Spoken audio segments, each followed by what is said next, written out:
بسم اللہ الرحمن الرحیم۔ پھر نقن صاحب کی ایک نقطہ جو فصل خطاب کے اندر انہوں نے بیان کیا ہے، اور اپنے بیان میں انہوں نے زیادہ اچھا بیان کیا ہے اسے، یعنی اپنے خطاب میں زیادہ اچھا بیان کیا ہے۔ وہ فرماتے ہیں کہ یہ جو قرآن کی آیت ہے نا، آیہ مودت،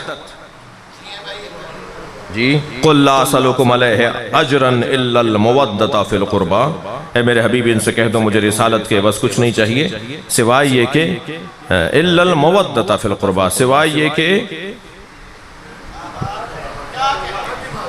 میرے قرابت داروں سے مودت کرو۔ ترجمہ ٹھیک نہیں ہے۔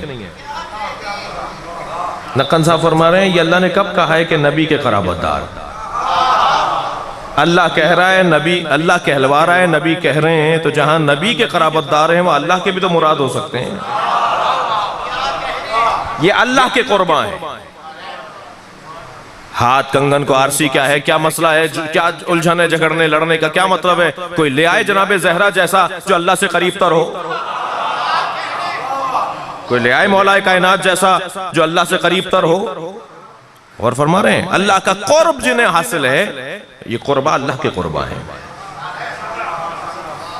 اے میرے حبیب ان سے کہہ دو میری رسالت کے عوض اگر کچھ دینا ہے تو ان سے مودت کرو جو اللہ سے قریب تر ہیں۔ اب اللہ سے قریب تر ہونے کا دعویٰ اتنا بڑا ہے، ثابت صرف اہل بیت کر سکتے ہیں، کوئی دعویٰ نہیں کر پائے گا۔ ممکن ہے وہاں دعوے ہو جائیں کہ صاحب ہم بھی اہل بیت میں فلاں رشتہ فلاں تعلق پیغمبر سے ملتا ہے، بنی ہاشم سے تعلق ہے، اور فلاں قبیلے سے ہمارا تعلق ہے، ہم نبی سے کوئی نہ کوئی رشتہ داری رکھتے ہیں۔ یہاں اللہ کے رشتہ دار مراد ہیں، نبی کے رشتہ دار نہیں ہیں۔ فرما رہے ہیں جو جن کا اللہ سے، جن سے اللہ سے گہرا تعلق ہے، وہ ہیں جن کو اللہ کہہ رہا ہے کہ ان کی مودت اختیار کرو۔ تو جتنا عبادت میں، عبدیت میں کمال ہوگا اتنا ہی قرب پروردگار بڑھے گا۔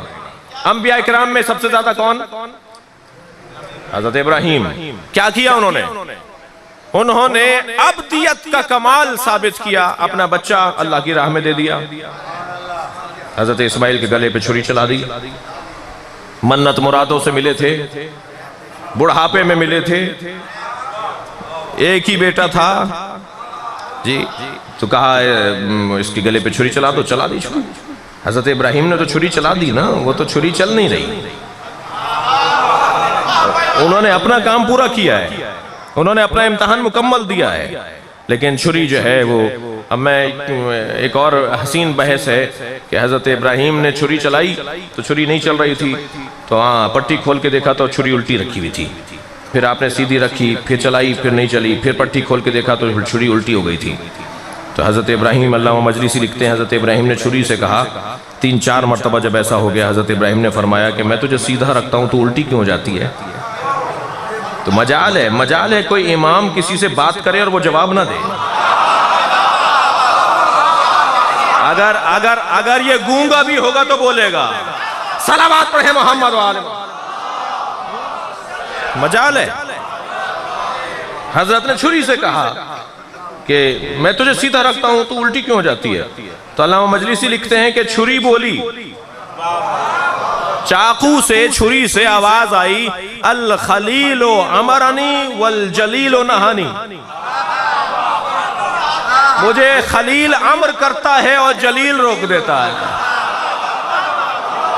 اگر آپ ہمارے لیٹسٹ ویڈیوز کے بارے میں جاننا چاہتے ہیں تو ہمارے چینل کو سبسکرائب کریں اور بیل آئیکن کو پریس کریں۔ شکریہ۔